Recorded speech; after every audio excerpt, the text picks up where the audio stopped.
in order over there, man. That's all I'm saying. Keep in order. Over my house. Yeah, that's right.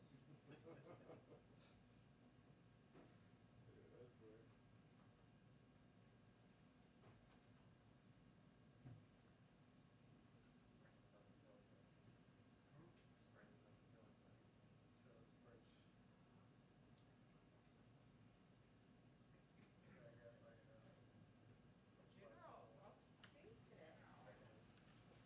Hi everyone, happy Monday. Okay, our special guest today is our Director of the National Economic Council, Brian Deese, and he will be, as you may know, Brian was Senior Advisor to President Obama and previously served as Acting Director of the Office of Management and Budget. And in the Obama-Biden administration, Brian helped coordinate policy development for tax policy, housing, clean energy, manufacturing, and the automotive industry. Brian has agreed to come despite having the unenviable task of not being able to roll out many details of our joint session speech or the American Families Plan, but we still wanted to have him here to provide some context on some of the questions you all had raised. And he'll only be able to take a couple questions, but with that, I'll turn it over to Brian. Thank you, Jen, and it's good to see you all again. So I wanted to just provide a little bit of context around, in particular, capital gains taxes, and we'll provide just a little bit of context and then happy to take a couple of questions. So as you know, and as Jen has spoken about, the President is excited to this week lay out his plan to invest in American families. It will be a plan that will provide critical support for children and families, and by doing so, critical support for our economy by boosting labor force participation and future economic competitiveness, making among the most cost-effective measures to boost our long-term economic strength that we know of. And the President will also outline ways to offset the long-term costs of those investments by making reforms to our tax code that reward work and not just wealth. And one element of this reform will be to change how we tax capital gains. As you all know, that's income from selling stocks and other assets for taxpayers that make more than $1 million per year in income. So I want to start by reinforcing who this change will actually affect. This change will affect taxpayers making more than $1 million a year. In 2018, 0.3% of tax filers made more than $1 million a year. So I want to start by underscoring this in simple terms. This change will only apply to 0.3% of taxpayers, which is not the top 1%. It's not even the top 0.5%. We're talking about 0.3%. That's about 500,000 households in the country that we're talking about. So for the other 997 out of 1,000 households in the country, or the other 150 million households in the country, this is not a change that will be relevant. It won't change the tax treatment of capital gains at all. And this makes sense because for the typical Americans, most of their income comes from wages. So for people making less than $1 million a year, about 70% of their income comes from wages. But for those making more than $1 million, for the top 0.3%, it's the opposite. About 30% of their wages come from wages. And that's probably actually an understatement, since the wealthiest can often strategically avoid reporting this type of income entirely. And so as a result, this is the provision that since 2000, if you look at the 1,400 tax filers, those are people making over $60 million a year. That's the, for those of you keeping track, that's the top 1,000th of 1%. They have only paid about 20% of their reported income in taxes. So their tax rate, which probably is overstated, again, because this is the category that often doesn't report or underreports income. Their tax rate is lower than many middle-class families' tax rate. This is the dynamic that led Warren Buffett to famously explain that he paid a lower tax rate than his secretary. And it is the dynamic that has led the president and others to argue that we need to do something about equalizing the taxation of work and wealth in this country. And that's why the reforms that the president will lay out are focused on this top sliver of people and treating capital gains the same as wages for that top 0.3%. And we believe that it's not only fair, but it would also help to reduce the kinds of tax avoidance that significantly undermines trust and fairness in the tax code itself.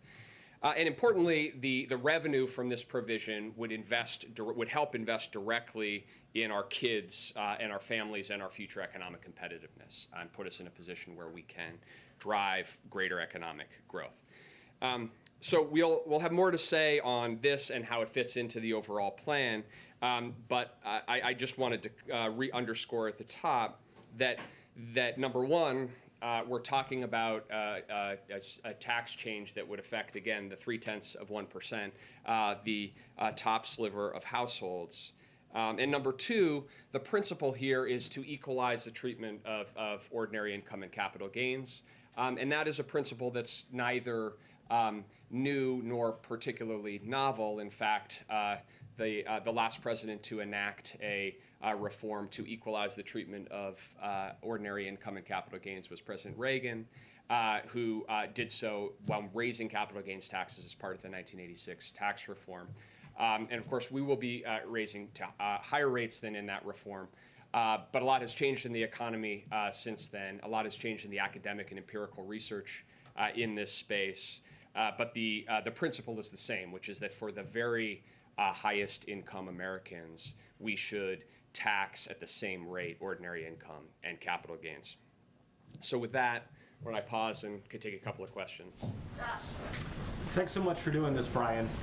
Just to make sure I understand this, critics say that you tax capital gains at lower rates to incentivize investments that help the economy grow. Is the administration's perspective that among these high earners, they have not been making the investments to help the economy and that the government programs can do it better? So across a wide body of academic and empirical evidence, there is no evidence of a significant impact of capital gains rates on the level of long-term investment in the economy. If you look back over the last 30 or 40 years, we've had capital gains rates at various rates. We've seen different levels of investment and overall economic growth.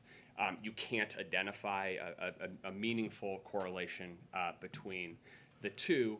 There's lots of reasons for that, including that if you look at where a lot of venture capital and early stage investment comes from, it actually comes from pension funds, sovereign wealth funds, entities that actually are not tax sensitive. Also because at the end of the day, a lot of things go into making an investment decision.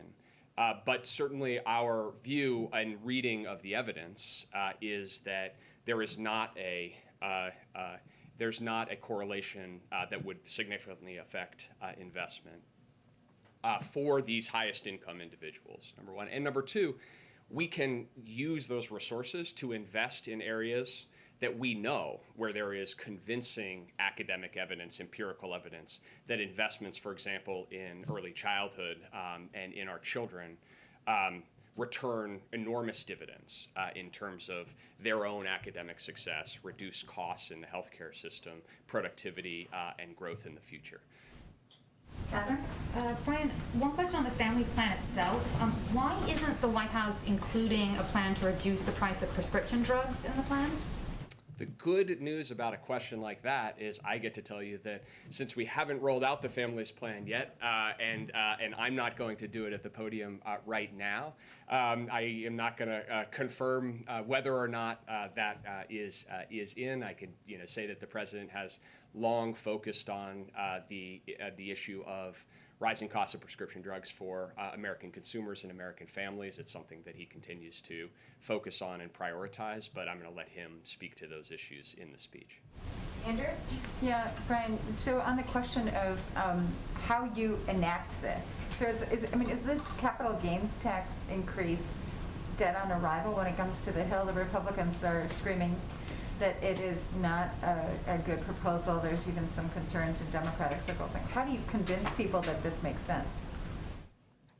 Well, I would say a couple of things to that. The first is on the facts and on the evidence, to go to the conversation we were just having, that we think that the best read of the evidence is actually that making this sort of change for that top 0.3% of taxpayers, equalizing ordinary income and capital gains would restore fairness and do so in a way that wouldn't significantly affect investment, and that would allow us to make really high return investments for which there's been broad bipartisan support. So we think that that's a pretty sensible way of going at it, number one. Number two is the president has said in the context of the jobs plan and the corporate tax reform plan, and will say in the context of this plan as well, he is laying out his jobs plan and his family's plan. This is his vision for how we need to put in place a public investment agenda for the country. He is also identifying ways to responsibly pay for it, and he is welcoming and encouraging others to come forward with their ideas as well. Are you going to need reconciliation to do this? I think what you're going to hear from the president is a call to consider these investments and the potential that they would provide for the country, and engage in a serious conversation about both whether these investments are needed, and if we can agree that they're needed, how we're going to offset their cost. He's starting that conversation where he believes it's a responsible place to start, by putting a plan on the table, and we'll take the conversation from there. Jeff? I want to pick up on something you mentioned about investing in kids and ask you about the child tax credit, not specific to the American Families Plan, but just in general. Some of the president's Democratic allies on the Hill, as you well know, have pushed to make that permanent. They say they've faced some resistance, some pushback from the administration. What's the argument against making it permanent? Is it economic or is it political, in that Democrats potentially might want to run on this in 2024, and if you make it permanent, it robs Democrats of that opportunity? Well, let me start by making the argument for the expanded and fully refundable child tax credit, because it was President Biden who put a temporary one-year expansion of the child tax credit in his American Rescue Plan, which he announced on January 14th, 7 days before he was even inaugurated. And it was President Biden who worked with Congress and fought to get that enacted into law.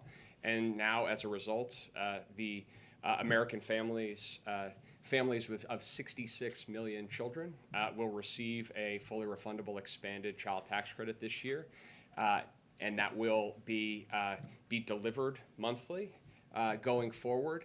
And the best estimates are that in combination with the other elements of the rescue plan, will reduce child poverty by about 50% this year.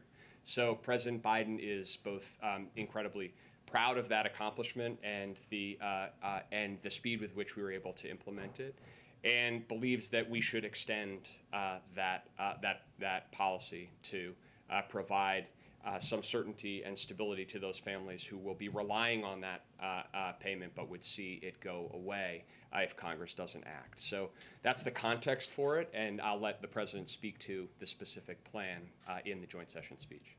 I've gone already way over the time allotted. He will come back, as will other people, but Brian's got to go. Sorry, Brian. Thank you for coming, and he'll come back soon. It's always so much easier for me to play good cop. Now I realize why. You know, I take all your questions, but Jen. Okay, come on back. Right, exactly. Well, there'll be much more to say when we roll out the speech. Okay, a couple of additional items for all of you at the top.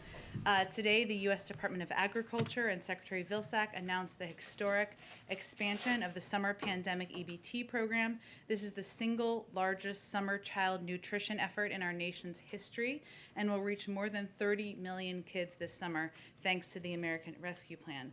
Summer feeding programs are considered a lifeline for some families, but until now they've reached less than 20% of families served during the school year. Children are eligible for this program if they are eligible to receive free or reduced price meals during the school year, or if they are under age 6 and live in a SNAP household. That is about 34 million American children. Parents or guardians do not need to take any action to receive the cards in the mail from their state agencies. Each child will receive a $375 credit loaded onto an EBT card and can then that can then be used by parents or guardians to purchase food. Also today, President Biden will sign an executive order establishing the White House Task Force on Worker Organizing and Empowerment. This task force is a historic effort to mobilize the federal government's programs, policies, and practices to empower workers to organize and collectively bargain with their employers. And will have a specific focus on increasing worker power in marginalized and underserved communities. Vice President Harris will be chair of the task force, and Secretary of Labor Marty Walsh will be the vice chair. The task force will include more than 20 cabinet members and department heads. Also, Vice President Harris will have a bilateral meeting with the President of Guatemala this afternoon. They'll meet virtually to discuss working together to address immediate relief needs of the Guatemalan people, as well as deepening cooperation on migration. The Vice President will also participate in a roundtable with representatives from the Guatemalan community-based organizations tomorrow. Vice President Harris's direct engagement is a testament to the importance we are placing on improving conditions in Guatemala. When the Vice President spoke last with the President of Guatemala on March 30th, they agreed to collaborate on promoting economic development, leveraging technology, strengthening climate resilience, and creating the conditions to expand opportunity for people in their home countries in order to address the root causes of migration. Finally, as you may have also seen today, we announced that the administration is looking at options to share American-made AstraZeneca vaccine doses during the next few months. Given the strong portfolio of vaccines that the United States has already authorized and available in large quantity, and that is available in large quantities, including two-dose vaccines and one-dose vaccine, and given AstraZeneca is not authorized for use in the United States, we do not need to use AstraZeneca in our fight against COVID over the next few months. Before any AstraZeneca doses are shipped from the United States, the FDA will confirm any such doses meet its expectations for product quality. This is being done in the context of the FDA's ongoing review of all doses made at the plant where these AstraZeneca doses were produced. And I anticipate in the near future, our team will share more details about our planning and who will be receiving doses from here, but we're in the planning process at this point in time. Josh, go ahead. Thanks, Jen. Let's go to India and what they're dealing with the coronavirus. The president just spoke with the Prime Minister of India. Can you give us some more details about that? And in terms of how many supplies, what all are we really going to rush out there? What's the volume and the scale to deal with the problem? Sure. Well, as Josh noted, and you may have all seen the readout that we just put out, but just in case you didn't, the president spoke today with Prime Minister Modi of India, committing that the United States and India will continue to work closely together in the fight against COVID. The president pledged America's steadfast ongoing support for the people of India who have been impacted by the recent surge in the COVID-19 cases. In response, we have provided, and let me give you more of a specific update, and I will also note for you that there'll be an additional call later this afternoon that will provide additional details. So this is just what is available at this point in time of what is being requested and what we are providing. So there are a number of areas that are of great interest and are great need to India at this point in time. Oxygen is one of them. At India's request, we are exploring options to provide oxygen and related supplies. The Department of Defense and USAID are pursuing options to provide oxygen generation systems. We may be in a position to reroute shipments planned for other countries with lower immediate needs, given the urgency of the conditions in India, and we'll have more details, hopefully, on the possibility soon. DoD is also exploring providing field oxygen generation systems, which we have used in our field medical hospitals. Each unit can provide oxygen for up to 50 to 100 beds. And we're also exploring options to provide oxygen concentrators and ventilators, and are in technical discussions with India to ensure the equipment we supply can connect to Indian devices. The United States has already provided 200 ventilators to India last year and trained medical professionals on their use. So this is, of course, in addition to that and other assistance we've provided. Another one of the major needs is PPE, and we've identified U.S. commercial suppliers as well and I should say, and therapeutics and tests, but we've identified U.S. commercial suppliers of remdesivir that are immediately available to help relieve the suffering of COVID-19 patients in India. We've identified rapid diagnostic testing supplies, personal protective equipment, and additional ventilators available to be transferred to India immediately. And I noted, of course, we also, of course, are in close touch with India officials at all levels about the raw material needs that they have. And as requested by India, we will provide raw materials for the production of AstraZeneca Covishield vaccine at Serum Institute of India. I know some of these have been announced, but that's just a little bit of additional details. So we're in ongoing discussions about what their needs are and how we can meet them. But go ahead. And then secondly, the president issued a 100-day mask mandate for federal buildings. Does the administration plan to update its mask guidance now that we're at 100 days roughly of the Biden presidency? And what about for the broader country? What science, what research are you using to guide you?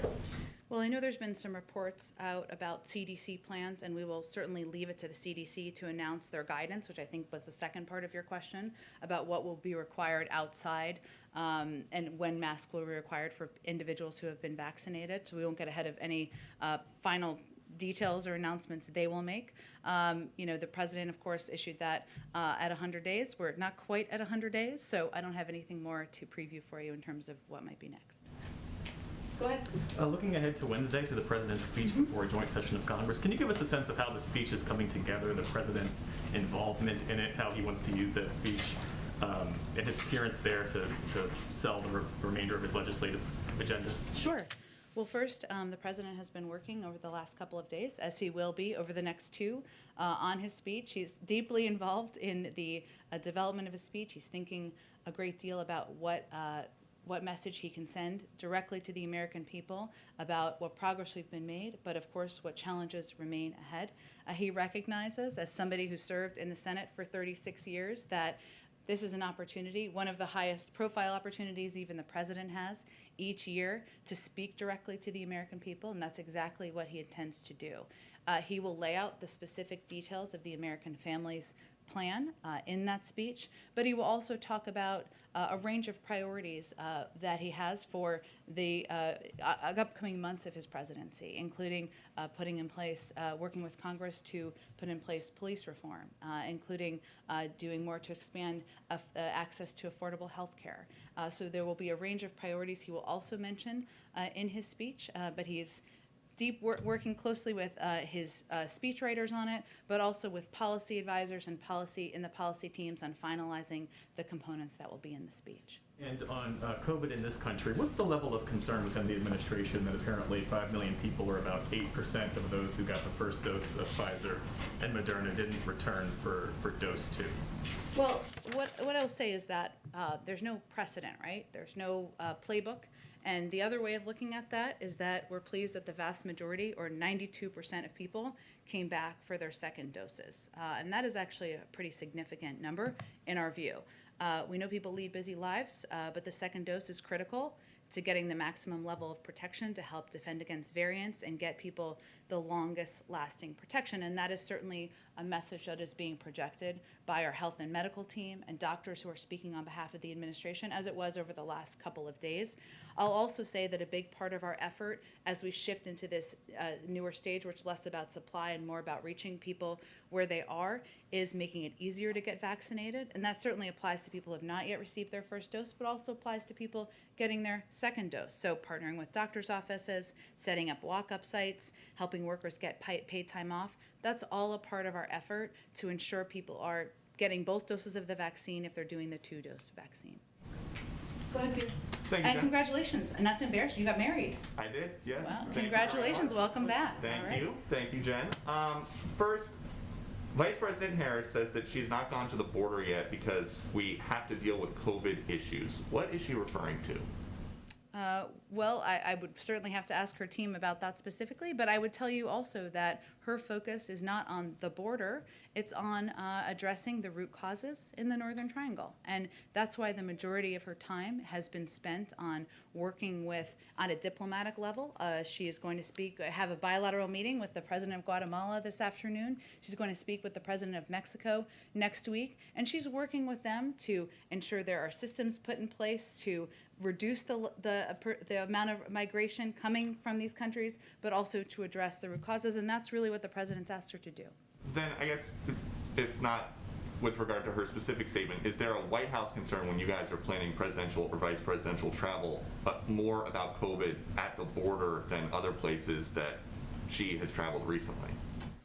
We certainly know that the number of people who are in facilities, the reason we have been so focused on expediting moving kids out of these Border Patrol facilities is because we want to reduce the public health impact in these facilities and get them into spaces where we can do social distancing and when we can ensure these kids have access to health and medical experts and educational resources. So that's certainly, and we've made some progress on that front, even over the last few weeks since you got married, I will say, on that exact issue. So look, but if a president or a vice president goes down and visits a facility like this, you have to potentially clear some parts out. There's a lot of security that comes. Our focus here is on solutions, on making progress, on moving these kids out of these facilities, on getting them connected with sponsor homes, with family members if possible, and that's really where the president's focus is at this point in time. And then about those facilities, there was a report in the last couple of days in the New York Post that every migrant child being brought to a shelter is being given a copy of her children's book, Superheroes Are Everywhere. Do you know why that is and if she's making any money off of that? Of the president, of the vice president? Vice President's book, yeah. I'd have to check with our Health and Human Services team if you're talking about if they go to shelters or if they go to. Yeah, in the welcome kit, apparently, there's a copy of her 2019 children's book, Superheroes Are Everywhere. I'd have to certainly check on that. Here, it's a good book. And then I've got one more. Why was President Biden the only world leader at the Climate Summit Zoom who was wearing a mask? Because he is sending a message to the world that he is putting in place precautions and continuing to do that as leader of the United States. And I don't know what setups they all had in their countries. That may warrant some more reporting or not, but obviously he had a pool there for portions. There were additional staff there, additional personnel, and that's the sort of model that we try to keep ourselves to here. But I know the CDC's website and their guidance is that you can gather indoors with fully vaccinated people without wearing a mask or staying 6 feet apart. That's actually for in your private home, so it's not workplace guidance, and we still wear masks around here, just like you are all wearing masks, and we wear masks in our offices and continue to abide by that until that guidance changes. Thank you. Hi, Mary. Go ahead. Hi, thank you. Our latest poll over the weekend showed that the president has a 53% approval rating, which is of course lower than any recent past president, except for President Trump. Just 52% approve of his handling of the economy. Why do you think that is?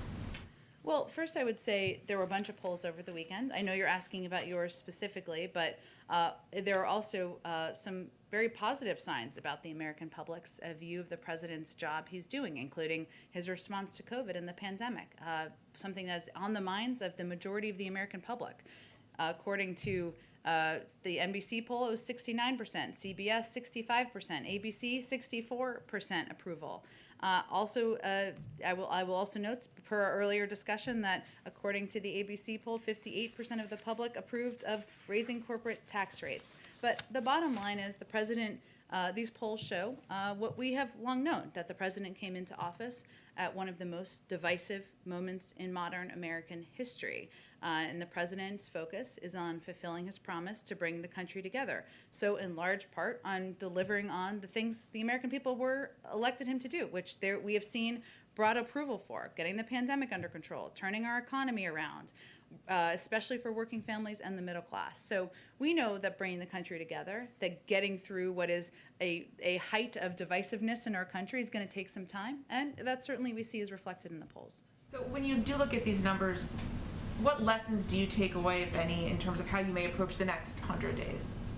Well, the president would be the first to tell you we have a lot of work left to do to get the virus under control, despite the fact that 2/3 of the public in all of these polls support his approach and support the progress that's been made to get our economy up and running. There's still 10 million people out of work, and people aren't feeling satisfied by that. And we still need to keep our heads down and keep pushing forward to get the American Jobs Plan passed and ultimately the American Families Plan passed. But also he knows that he needs to continue to work at bringing the country together. And He will always be open to bipartisanship.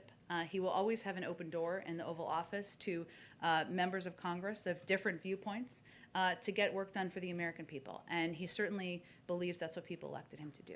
And on the speech on Wednesday, obviously your first joint address is a big moment for any new president, but this is not going to be a joint address like we've seen before because of the pandemic. A lot of the pomp and circumstance won't be there. The audience will be scaled down, no guests, etc. How is the president modifying his approach to the speech to sort of accommodate these unusual circumstances? You're right, and it will look very different for people who are watching at home, who are used to seeing, they may not even know they're used to seeing this, right? But they're used to seeing a full Senate chamber, House and Senate, full members of Congress filling. They're used to seeing guests for all of these members of Congress. They're used to seeing, which is always an important part of the speech, a First Lady's box that's full of incredible people who are inspiring, have inspiring stories, and the president references in his speech, and that's tradition as well. And none of that will be a part of the speech in the same way that people have seen in the past. So there's certainly an adjustment to how he'll speak to the audience, speaking directly to the American people at home. That's always a part of it, but even more so to not having all of these incredible stories, inspiring stories that are typically a part of any president's joint session or a State of the Union address. So it will look different, but from his vantage point, it still is an opportunity to speak directly to the American people about the progress that's been made, the work that's still ahead, his new proposals for an American Families Plan, and some of the priorities that remain central to his presidency, and that hasn't changed. And will he be wearing a mask? Because I think technically now the rules are such that anyone speaking on the floor must be masked, or will there be an exception for the speech? I'll have to ask him that and ask our doctors that. It's a great question, and let me get back to you so people can know what to expect. Go ahead. Thanks. Quickly, because I didn't get to ask Brian Deese this, is the $1 million threshold for the capital gains tax increase applying to households or individuals? Do you know? These are all excellent questions, and I know I put him in a very difficult position, as I am too, because the speech is not for 2 days, and we will have lots of briefings that will go through all of the specific details. So you can't clarify right now if it's, because you did confirm that there will be a capital gains tax raised, but yes, and over $1 million is what's been reported. That's accurate, but I'm not going to get into more specifics. I will see if there's more we can provide to you after the briefing, but we've been quite careful about not getting ahead of the president. Noted.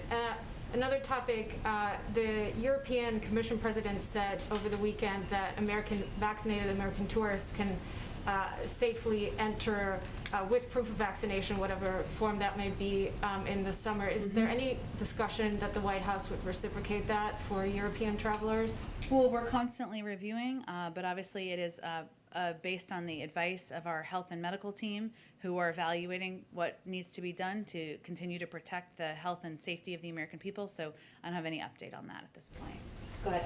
Jen, Canada and the United Kingdom have both restricted travelers from India amid concerns about the variant there. Is there any effort here or review here about whether the U.S. would temporarily suspend travel from India? We're always reviewing what needs to be done to protect the American people, but I don't have any restrictions or rollback of restrictions to preview today. One more on India. The Indian government ordered Twitter and Facebook and Instagram to block social media posts criticizing the handling of the COVID response there. Any White House comment on that move? Well, that certainly wouldn't be aligned with our view of freedom of speech around the world. And will the First Lady have any kind of virtual box, or will there be anything to sort of replace the traditional, as you spoke about, First Lady's box full of guests? Not as people knew it previously, right? She won't be sitting in the box with people. We are looking for ways to engage with the American public, whether it's through viewing parties or ways to communicate about what the president is proposing, but it won't look or feel or sound like it has in the past. Go ahead, Andrew. Yeah, so just back on the tax question real quick. We keep asking this question about reconciliation. Do you have a sort of a plan to sort of increase your outreach to potential skeptics, even among the Democratic side, in terms of getting this really additionally large package through Congress? Sure. I mean, obviously the president has himself been engaged with Republicans, as he was last week, and I expect he will be again next week. He'll talk about the American Jobs Plan as well as the American Families Plan. But our root focus here, I know you were asking, Brian, about the corporate opposition to the capital gains component. Our core focus here, and the president's core focus, is on laying out policies that will increase investment in industries of the future, create millions of jobs, invest in childcare and education to make us more competitive. Then he believes we should propose ways to pay for it. But he's not doing a corporate tax proposal. He's doing an American Families proposal, an American Jobs Plan proposal. These are ways to pay for it. If people have alternative ways, we are open to hear from them. But the bottom line is the president's not going to raise taxes on people making less than $400. That would be like nobody pays taxes, but $400,000 a year. And he believes that the burden should be on the backs of corporations and highest level income people who can afford to pay more. Hence his opposition to user fees and other proposals that would be put the weight, the burdens on the back of American people. On India, I have another question. Sure. You were actually on AstraZeneca. So the opening up of aid, is there any specific measure or urgency to get doses of the AstraZeneca vaccine to India? Is that among the biggest priorities? And then on the India specifically, you mentioned that the idea is to get some raw materials to Indian production of the AstraZeneca vaccine. There are other vaccines that are being produced in India. Will those raw materials also be available to other manufacturers working on other vaccines? Sure. Well, on the second question, I think I mentioned another vaccine option as well, where the raw materials could be useful for. But I will say that we are continuing to look for a range of ways to help India. So we're talking about what we can redirect, what is available now. A lot of what they need at this moment is oxygen. That is what they will tell you. I know reporters, all of you and your colleagues who are reporting from the region will tell you that we are quite focused on that, as well as PPE, testing, and other immediate needs they have now. But since I didn't mention this earlier, just to be clear, right now we have 0 doses available of AstraZeneca. We're talking about what the FDA needs to go through a review, right, to ensure the safety and it's meeting our own bar and our own guidelines. And we expect there to be approximately 10 million doses that could be released if or when the FDA gives its concurrence, which could happen in the coming weeks. So this is not immediate. And there is an estimated additional 50 million doses that are in various stages of production. These could be completed in stages across May and June. But our team, our national security team, our COVID team, working with the State Department and others, we're going to assess a range of requests, a range of needs around the world. But that's the timeline, just to give you a sense. On the Putin Summit, is there a date that you've got in mind, and have you made any decisions? So there was some reporting that you're looking at the 15th and 16th of June, which would be right after the G7 summit. Is that the intention, to sort of twin those two trips? And do you have a country yet? We're not quite there yet. We are eager, of course, to, as we have any details to provide, we will provide them, but we don't have confirmation of any details yet or a proposed timeline quite yet. Go ahead. Thanks, Jen. I wanted to follow up on something Jeff was asking about the second doses and then do a school question on the back end. But on the second doses, the 5 million Americans who have missed their second dose, why does the administration think that's happening? Why are people not going back for their second shot? There are a range of reasons for different individuals. I will say it is important to note there is no history or precedent here, right? So the fact that 92% of people are going back for their second doses in our assessment is a pretty significant number. But we are looking at ways that we can take steps, as we are for people who haven't even taken their first dose or their only dose if they're doing Johnson & Johnson, to help address, including ensuring that we have more mobile sites, that we are, as we announced last week, ensuring there's an opportunity for paid leave, that we are working in partnership with doctors to make it easier. People have busy lives. We certainly understand that, and we want to take every step we can to make it easier for people to get their second dose or their first dose if they have not yet done that either. Would there be any plan to do some of those things specifically for those people who need to go back for shot 2 to guarantee that they get back in the door wherever they went for their first one? The same approaches apply to all of these challenges. So obviously we target, we take different approaches depending on the community or depending on what we're seeing in the data of the challenges. But the importance of increasing our investment in mobile sites, partnering with doctors, increasing our pharmacy allotment. These are all steps we're taking to increase the number of people who are getting their doses. And on schools, obviously, this was a key part of the president's 100 days agenda. Nearly half of schools are open full time, but the vast majority of students are learning online at least some of the time during a week, either full-time virtual or hybrid learning. If the buildings are open, but the students are still learning remotely a significant portion of the time, does the president view that as a success, and will he declare that this week? Well, I don't think we've seen data since the early April data that was reflective of February. So the data is quite old at this point in time, and we've seen across communities and states there's been a significant amount of progress of schools opening 5 days a week, of students being in school learning. Now, some school districts have given the option of students, if their parents choose, to stay remote. That is, in some school districts, the option they've chosen.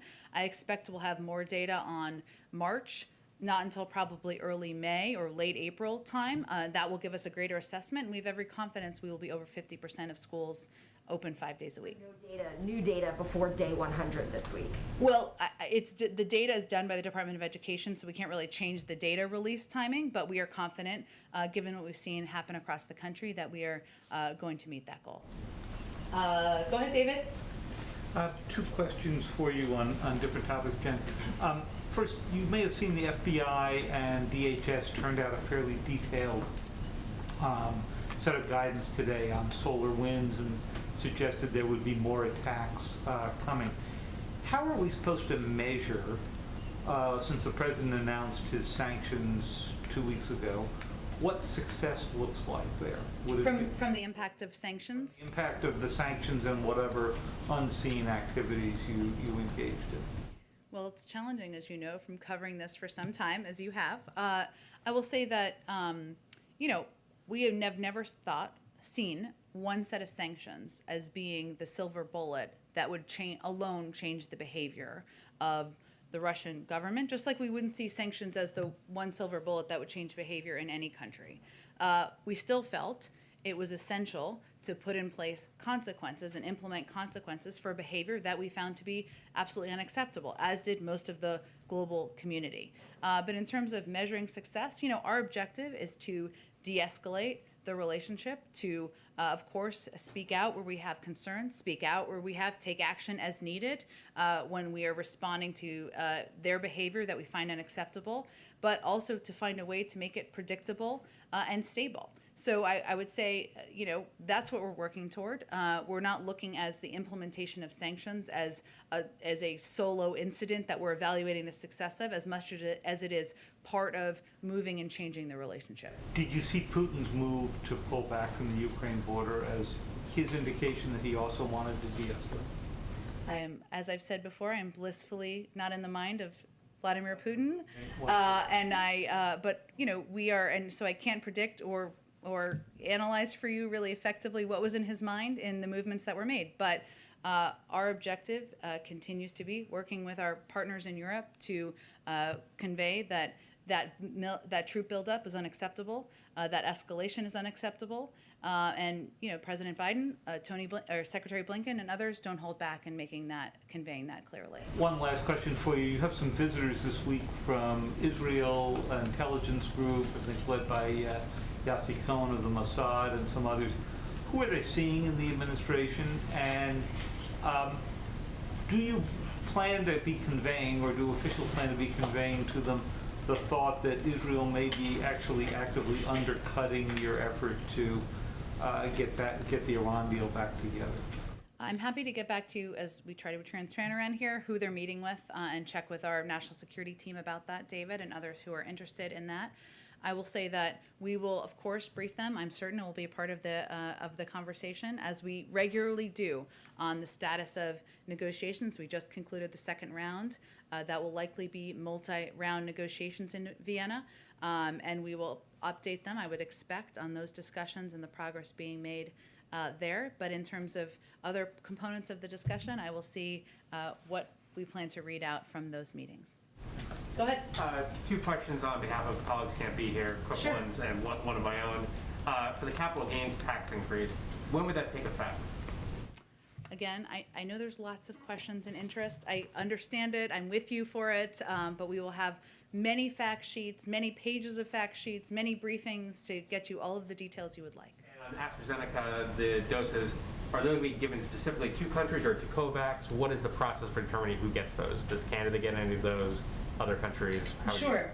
We're working through what the process will look like, and we will consider a range of options from our partner countries, and of course, much of that will be through direct relationships. Okay. And the other question I had was, you mentioned two of the president's goals was to bring the country together and end the pandemic. Those are obviously the two big goals that he has. You're Get seeing, Americans back to work. which is obviously connected to ending the pandemic. And you see this vaccine hesitancy among Republicans. You see slower vaccination rates in Republican-led states.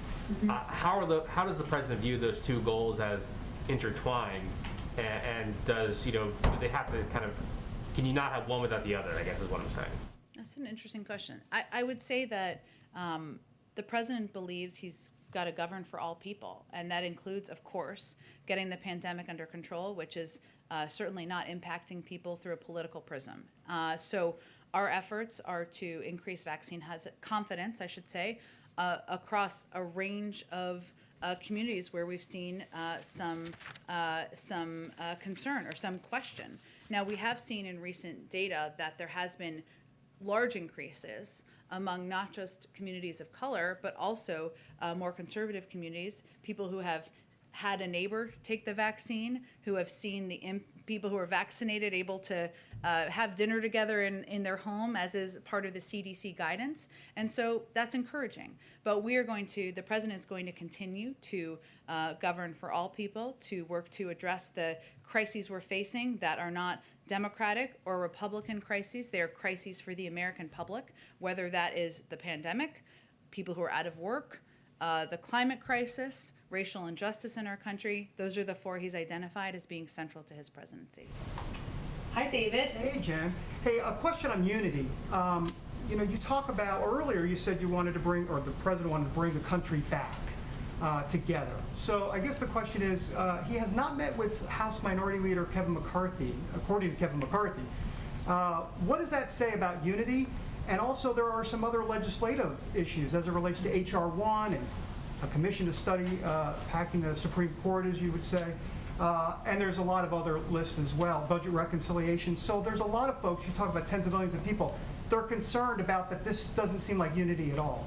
Do you think tens of millions of people are concerned about him not meeting with Kevin McCarthy? No, I think tens of millions of people are concerned about H.R. 1 and budget reconciliation and going with that 50 vote threshold. I think that I'm was not a sure concern. the polling bears that out, but I will say that the president's view is that bringing the country together is bringing the American people together. So when I say he is focused on bringing people together, bringing Democrats and Republicans together, he's not talking about solving bipartisanship in this zip code here. He is talking about proposing policies that address the crises that we're facing, whether it's getting the pandemic under control, putting people back to work. A lot of those policies he's proposed, whether it's the American Rescue Plan or the American Jobs Plan, are supported by the vast majority of the American public. Democrat, Republican, Independent. They certainly want to see him working with Republicans and Democrats and he's absolutely doing everything he can to do that. He's had a number of Republicans down here to the Oval Office. He's looking for it. We're going to be reviewing their proposals, and I think certainly people see him rolling up his sleeves and ready to work with people of all different viewpoints. Real quick, why not separate the infrastructure bill the Republicans have, whatever it is, $800 billion or so? Why not just take that, call it unity, call it a deal, and then move on to some of the other legislative priorities within the total construct?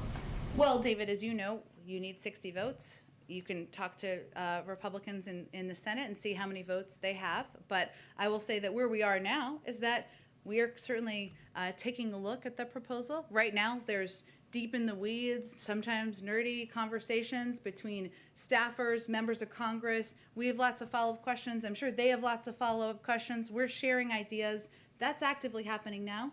He'll invite some members next week, bipartisan members, to come to the Oval Office and have a discussion about it and what the path forward looks like. Thank you. Sure, go ahead. Thank you, ma'am. I have one question about foreign policy and then another about COVID here.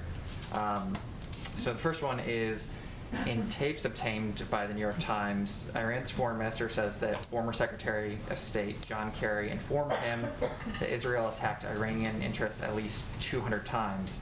As the secretary has shifted roles, he still continues to represent the United States on a world stage. Does the president have any comment or reaction to Kerry telling the Iranians about covert military action on the part of Israel? We're not going to comment on leaked tapes.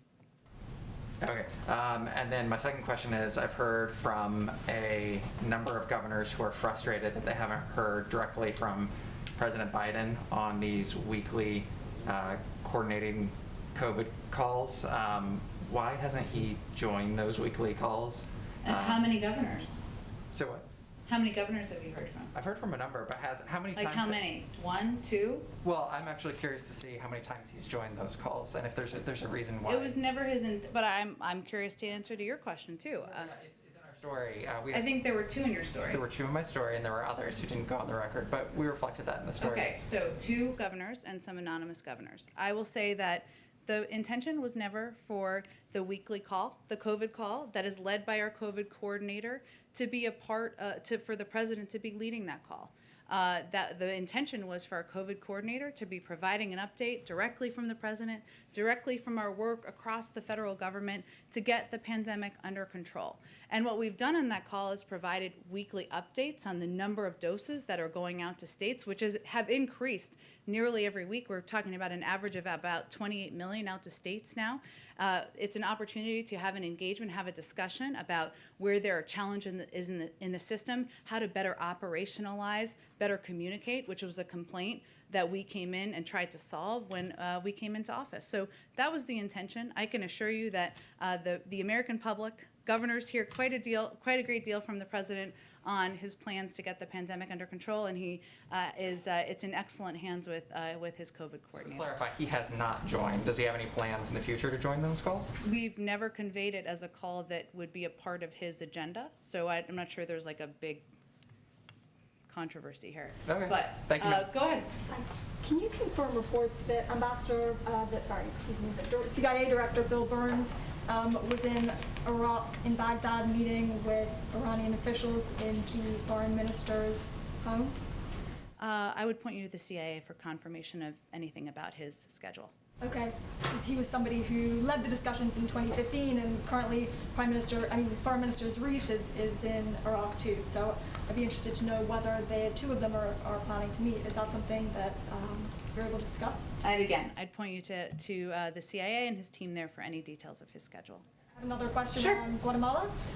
So earlier today, Secretary Blinken announced sanctions on some Guatemalan officials. Mm-hmm. Are there other sanctions that the administration is weighing for other Northern Triangle countries now? And how is this expected to affect the discussions that the Vice President is having later today on migration cooperation? Sure. Well, the sanctions that were announced today, which everybody may not have seen, I know there's a lot going on, is on 1 current and 1 former Guatemalan government official for their role in corruption in Guatemala. And these sanctions support efforts by the people of Guatemala to end the scourge of corruption as part of the U.S. government's commitment to support improvements in governance in Guatemala. And as the Vice President's virtual bilat with the President today indicates, we are focused on working with Guatemala and other partners in the region to improve conditions and address the root causes of migration. Today's actions were also taken in close coordination with the United Kingdom, which has today established a new anti-corruption sanctions regime. But we are confident we will continue to be able to work with the Guatemalan leadership on areas of agreement, areas where there is opportunity, but we also are not going to hold back when actions warrant sanctions, as they did in this case on the grounds of corruption. Do you expect the Vice President to meet with El Salvador President Bukele? Well, I know she has a virtual bilat next week with the Mexican president, and I expect she'll have more in the coming weeks, but I don't have anything to preview for you today. Go ahead all the way in the back. Yes, I have a question for myself and then 2 for colleagues who can't be in the room. Okay. First, you've laid out a number of domestic agenda items for the president's speech on Wednesday. How much can we expect that he will speak about foreign policy? He will certainly talk about foreign policy in his speech and reiterate his objectives and commitments to rebuilding our place in the world, regaining the United States seat at the table. I don't have more to preview for you than that, but it will certainly be a part of the speech. Okay, and let me see. What is your response to the criticism that the U.S. response to the crisis in India is coming late? Well, I will say first, the United States has been one of the largest providers of assistance to address the COVID pandemic around the world, including to India. And we have obviously taken some significant steps over the last couple of days to address their immediate needs and been in close touch with them at every level, including with Prime Minister and the President discussing or communicating. I will also say that we are continuing to fight a pandemic here. India and the United States have two of the highest highest challenges as it relates to fighting the COVID pandemic. So we also take that into account. But I can assure people who are watching and paying attention that we are want to work in partnership with India. We are committed to getting them assistance they need, whether that's oxygen, PPE, therapeutics, tests, raw materials for vaccines, and we'll continue to communicate at the highest level. Okay, and Andrea. oh, sorry. Oh, did you have one more? Go ahead. One more. Is the administration concerned about reports on the use of forced labor to produce polysilicon for solar panels in Xinjiang? Let me check. I think we would be concerned, but let me check with our national security team and we'll get you a statement directly on that. Go ahead, Andrea. I just had a kind of a clarification question. Previously, when you released doses of the AstraZeneca vaccine to Canada and Mexico, We lent them. You lent them. Is the loan program over? Are we into gifting now, or? We are considering a range of options, and I expect as we put together our plan and we consider the range of requests we have and determine where we will be distributing these vaccines, we will do that through a range of means. Okay, and then just on the overall issue of the kind of vaccine production in the U.S., there is, as you know, mounting pressure on the U.S. to support this TRIPS waiver at the WTO.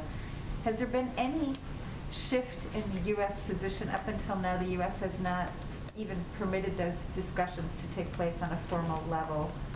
Given what we're seeing now, the sort of worst case scenario of the increased incidence in India and Brazil, other places, is there a rethink going on? I understand that there's concern about the emergence of variants and not knowing that, what will happen to those. Are you rethinking the position now? Well, I'd first say, and I know we'll have a call shortly where there'll be an opportunity to ask a lot of these questions too, but India has their own IP, right? And they are also a manufacturer of vaccines. Some of it has been delayed. The last time we really communicated about this at a high level was from our USTR, Catherine Tai, but I don't have any updates to that. And can I do one from a colleague? Yeah. Here, sorry, I know you want to get out. It's okay. This is from VOA, who can't be here, obviously, Sure. because of COVID. Their question is, Ukrainian President Zelensky is suggesting including U.S. participation to try to end the Donbass war. Is the administration ready to take a more active role in the peace process, and if yes, what capacity? Well, I would certainly point you to the State Department. They're probably the most appropriate entity to talk about our engagement in negotiations. We have been engaged in the past, as you know, and certainly we are in close touch with the leadership of Ukraine at a range of levels. The President himself has spoken with the President of Ukraine, and certainly the Secretary of State and others have spoken with their counterparts about what their needs are and how we can be effective partners. Thanks, everyone.